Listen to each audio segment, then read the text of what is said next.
Dungeon Doomhands Let's Talk Lore, a podcast. All right, welcome back to Let's Talk Lore, where Chris and I discuss Dungeons and Dragons things. Hit the subscribe if you like this, and enjoy. Tonight we're going to talk a little bit about some mind flayers and lithids. I feel like that's going to be not like the whole conversation, but it's going to spring. Yeah. So tonight we're going to start with creating.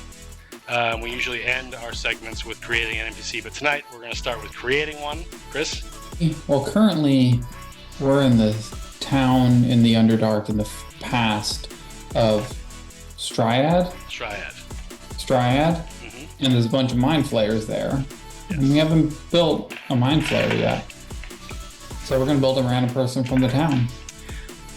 We're going to have to flip a coin to see which group that he's with. Well, let's start with that. Spencer, I'll flip the... You flip the coin. Okay, you tell me. I got a Sacagawea coin. Flip it. Sacagawea, or you want a John Tyler? John Tyler feels like that's a Shrezzle. Shrezzle? John Tyler, heads is Shrezzle. Colony, and tails, the Statue of Liberty is Vessel. Statue of Liberty, Vessel Colony, I like it. Ready? It's essentially blue versus gray. It's the heads. Vessel. So this person is going to have some weird connection with Jake, who, for those of you who haven't been following, could be Jake's father. Have been following along. Yeah, it could be Jake's father. Could be Jake's... I forgot. What's his name? I don't remember the name. Of? Jake's two fathers. Oh, yeah. Oh, wow. What a weird... Okay, so... It's going to be a mind flayer. So one of the things that I had a question about was mind flayers, elder brains, and ceramorphs. Do they have a, like, I mean, they all have telepathy, so they can communicate to each other like that. But I feel like the elder brain, doesn't the elder brain have a special, there's no special link to his offsprings? Well, the elder brain has a connection to... all the mind flayers within a certain radius. Right. I personally have not run a mind flayer, so I haven't done the deep research in them. But your mind flayers have telepathy, and it's like the elder brain is a super version of a mind flayer.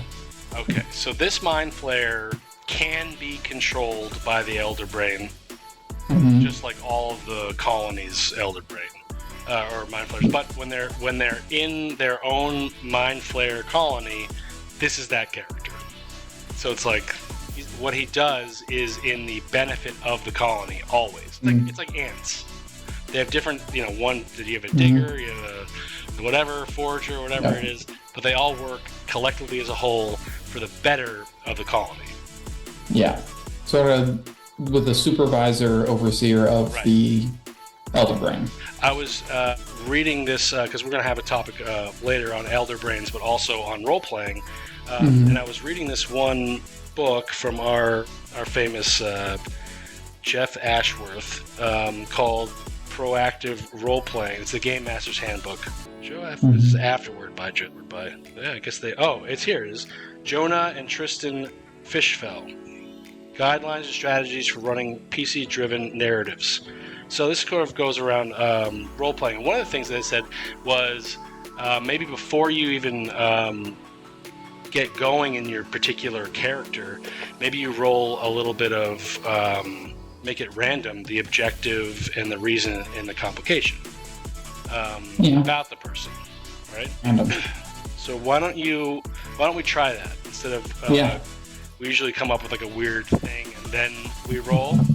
Let's roll for it. We'll split them. You do the first and third. I'll do the second, since I already flipped the coin. What he's going out to do, I guess. And this is essentially for PC, like player characters, but this can be used for NPCs too, because that's what an NPC is to me as the Dungeon Master. Anyway, so I got a 5. So his objective is to defend a group or settlement from an impending attack. It makes it. Yeah, it's pretty. Also, we don't know the sex of the mind flayer. That's true, not yet. You got to get the name an impending after attack. these They pending think attack. it's coming, right? Or not necessarily. That's coming on. They might know that, like, the whole city has been alerted, so they're going to know that this is an attack. So I think it still fits. The reason. So my character wants to defend a group of settlement or settlement from an impending attack because of What am I rolling? reason. 1d20. D20. That is a 4. I thought it was a 1 for a moment. Dying family member or friend. Okay. The elder brain. Assets. That's crazy. And then complication is but. There it is, 13. Finally breaking the 10. That's the highest roll of the evening. But 2 other groups are involved in the same goal. Wow. So now you have to come up with 2 other groups. Yeah. Well, he's part of the. Oh, there's well, a I'm vessel, thinking, and there's but a they're vessel Strezzle, Vessel, and Alphal. trying to do the same thing. So it's funny because the way I had it was there was only an elder brain left of the vessel colony. Then you guys went back in time and you see this prosperous city, and it's saying that this particular person that we're going to create, something happened where the city died, but he's defending for an attack because of a family member that died, but there's 2 other groups trying to do the same thing. That's interesting. Well, here's one thing you're saying. It could be the Elder Brain, not necessarily is dead, but is out of communication with them because his range is being interfered with from the influence of the other Elder Brain that's there. So it could be multiple groups of their same people that are trying to defend the city, but they can't coordinate the way that they normally do telepathically, so they're hitting each other with their attacks and attacking each other randomly. There could be 3 big factions of the same colony trying to defend, but they can't communicate. Oh yes, well, that's gonna be good because I mean they can communicate because they have. Well, we'll talk about that. How to play 2 different factions at the same time because I have interesting. So all right, so we're gonna treat him or her like an NPC. So let's figure out the gender so I can first, but I feel like it doesn't really matter at this point. No. Let's do the gender. Okay. Be a mind flayer. Okay. Sacagawea, the female mind flayer. Wow. Sacagawea. The eagle, it's the male. It is the Sacagawea, so we got another female mind flayer in the house. Wow. Maybe. Wow. Okay. So it's female. Yeah. Maybe Sprock's mom. All right. I'm gonna roll for a name. Yep. Let's see. So what table should we go from? Should we go from Underdwellers, right? All right, I'm gonna look at the second page of Underdwellers. I feel like, wow, there's a third page. Let's go page 3. All right, here we go. First name 5. Gesslyn. That works. Gesslyn. Gesslyn. Gesslyn. Gesslyn. All right. D20 for her last name. And 11. Icruoxus. Gesslyn. Let's see. Maybe you don't pronounce all the. Gesslyn Cruxius. Yeah, that's right. Cruxius. Huh. Mm-hmm. You know, a lot of these names are weird. All right, so It's a mind flayer, so you expect it to be a weird name. Weird for us, at least. okay, so they have a motivation. No, what was the thing that they said? Yeah, their goal is to defend their city against other factions. because of a family member who died, but 2 other groups are trying to do the same thing. All right. Okay. So, based in our town, there's a bunch of crystal mining. It's essentially a crystal mining town. And the vessel colony are friendly, and the Strezzle colony are trying to overthrow the vessel colony and get at it. I don't think that they are friendly to the dwarves, who the vessel colony and the vessel colony and the gnomes were sort of a symbiotic relationship, and they would offer up, their newborns or an old family member or whatever to the vessel colony in exchange for maybe some sort of knowledge or protection down in the underground, in the Underdark. Or who knows what. So that's where we are. But this is a Strezzel, so trying to essentially lay siege to the town. That's what's happening right now. So I'm gonna play her in our our session at some point. But I'm excited. There's a brief description of her, and I'm gonna roll that with this big die right here. Oh, nice one. These are what are these Kraken? Yes, my wife got me a Kraken dice for Christmas. These are one of them. It's pretty good. Good roll, good feel to it, good weight. Nice. 14. So Geslin Krushix, Krushix, with tattered white robe, long white hair, and missing one arm. With a tattered white robe, long white hair, and missing an arm. That's very funny. Arm in the attack, the siege. And you know what's really hilarious, and I hope people laugh when they hear this? Just enjoy the story. The last time we did an NPC, which was 2 weeks ago, that person had no limbs. So we are like... We're going down on the number of limbs. The last one, True. Debo Borgenine was missing 2. Yes, she was missing all of them. All limbs. Just 2 robotic ones. I thought she had 2 regular ones. Oh, well, I made her with... there's a story. Wants and needs. So she's tattered white robe, long white hair, and missing one arm. Wants and needs. Let's do this. At 20. Wow. Wants and needs. Who thinks they've discovered a new bat species.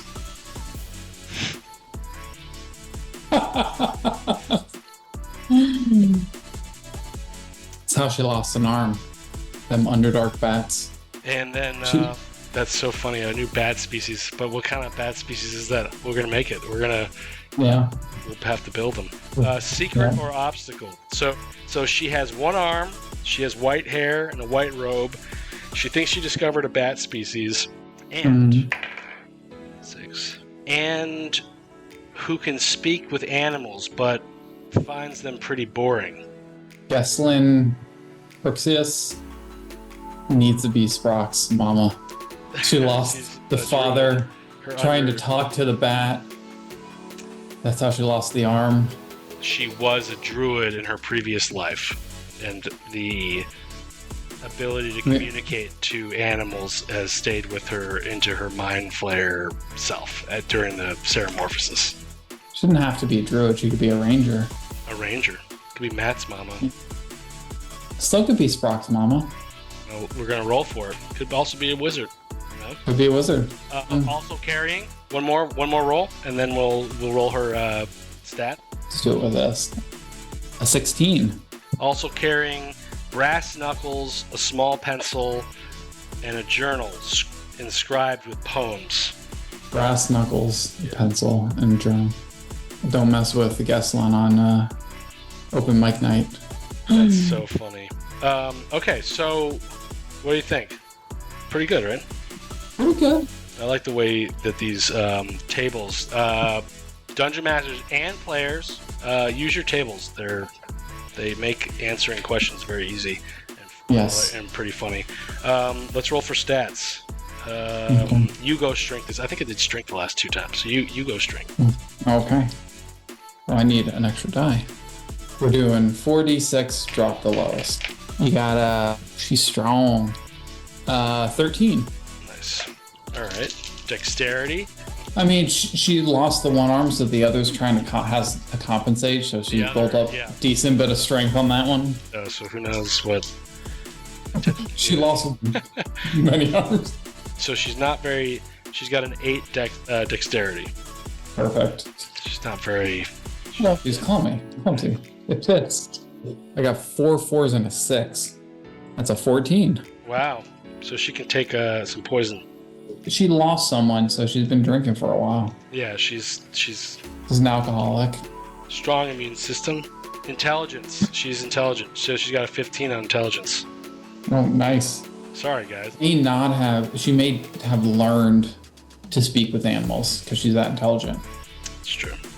She may not have any history there. Wisdom, let's see.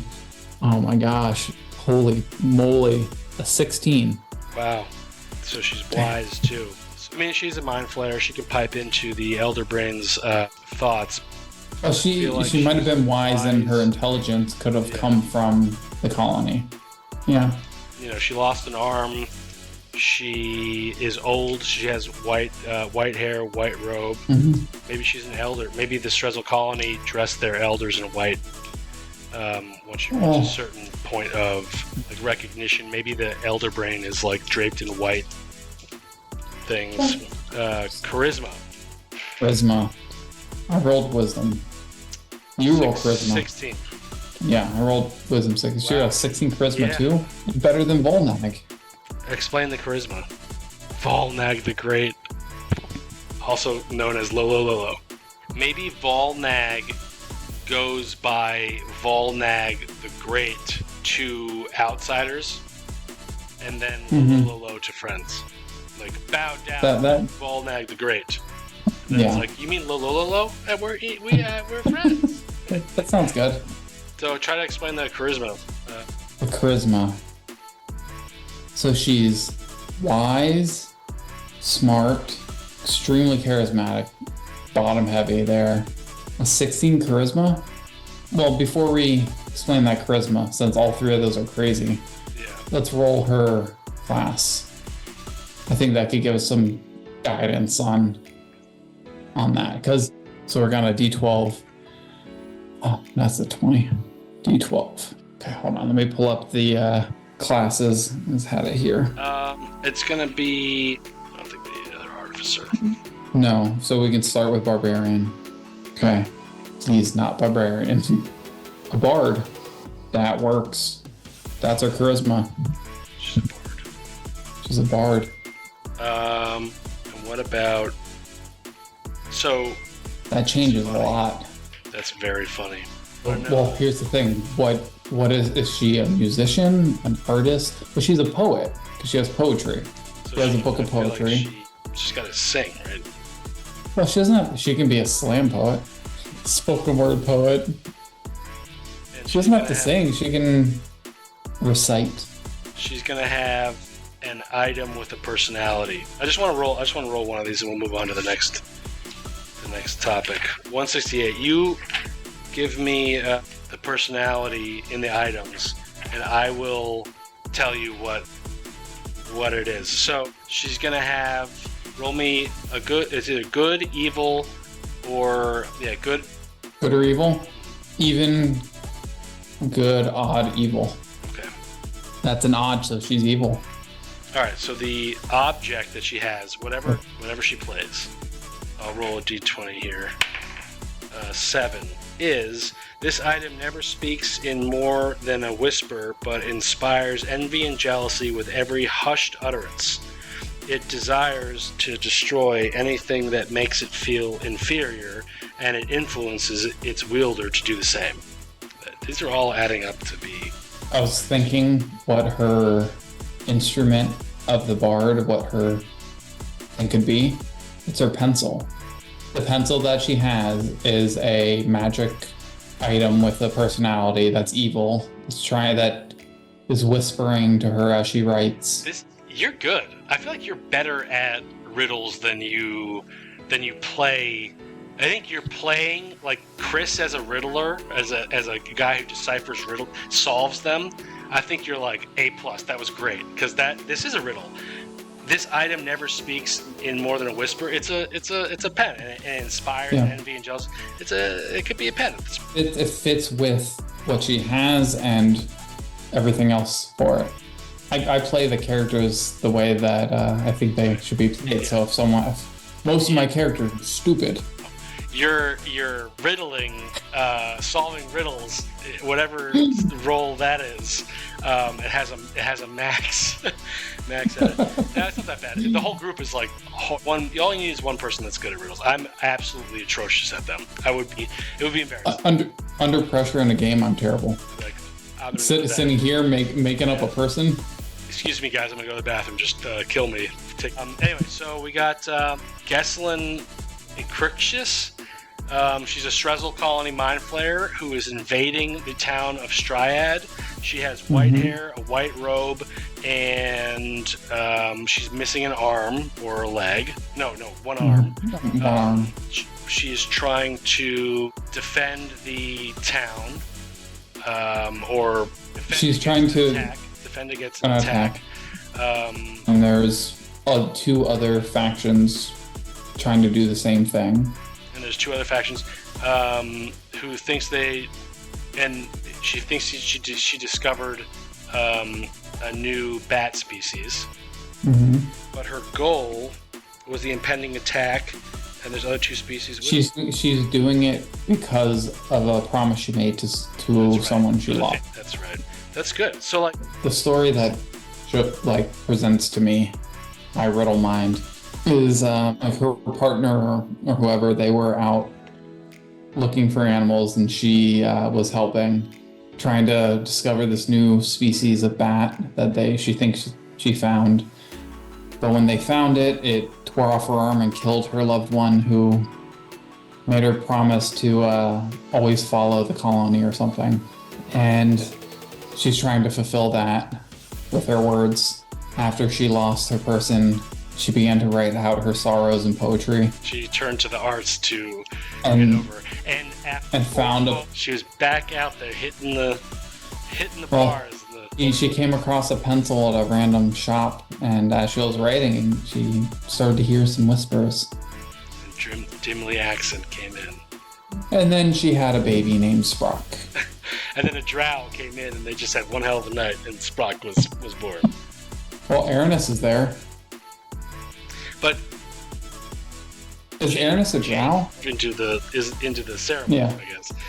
Is a elf/drow, and he's ashamed of the drow. His father left him when he was young, or something like that, or maybe the mother left, and that's the story of him. Yeah. And now he's a Ceramorph, and maybe his mom was a mind flayer. It can't be because he's an elf drow. His dad was a drow, but you never know. Yeah. Could be. Well, he might have been born. His mother might have left because she became a mind flayer. How old is he? Who? Sprock is like 100-something years old, right? And his father's name. How long ago was that session? The Oracle session. I think that was. So that was before. That was like 10 or 12 sessions ago, I believe. Sword of Tranquility. I wrote his name down somewhere. Crystal Dungeon. Yeah, I think Team Ships. His character. Hey. What was his? Let me find it. It's something stupid. No, not stupid. It's like perfect. Give me a second. This book is fantastic, guys. This has a lot of notes in it. Goblins. Haha Pinkerton. Vessel Lumithric. It's not Doorknob. Nibis. No. It was the Oracle? Yeah, because he ate the Oracle's brain. I believe so. Where's the Oracle? Because that was when he got... he got like a massive lore dump. Crowley Quimby. Crowley Quimby. So, Crowley Quimby, guys. And who's Tikavin Petrie? Oh, that's the vessel. That's the Strezzel colony. Petrie. No, yeah, Tinkavin. Has taken over Trident with propaganda. Yeah. Marigold Dog's Body. That's the Oracle. No, Marigold Dog's Body is the Gray Sage. We're gonna be right back. This is Valley. Valley sacrificed himself because he only rolled low. Don't be a Valley. Roll high and subscribe.